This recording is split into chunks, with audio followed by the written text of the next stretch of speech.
Assembly means a lot of different things to Cooper Enterprises' variety of customers.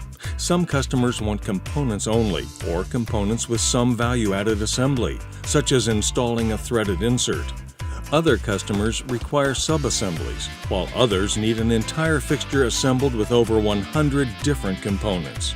Some customers want a turnkey solution, which requires us to manufacture, assemble, warehouse, and then pick, pack, and ship to the final location for installation. Many of our customers request that we value engineer their product. When it leaves our facility, it will have the look as it was designed, but our engineers have combed over the drawings to implement our standard manufacturing and assembly practices in an effort to create efficiencies, which reduces costs.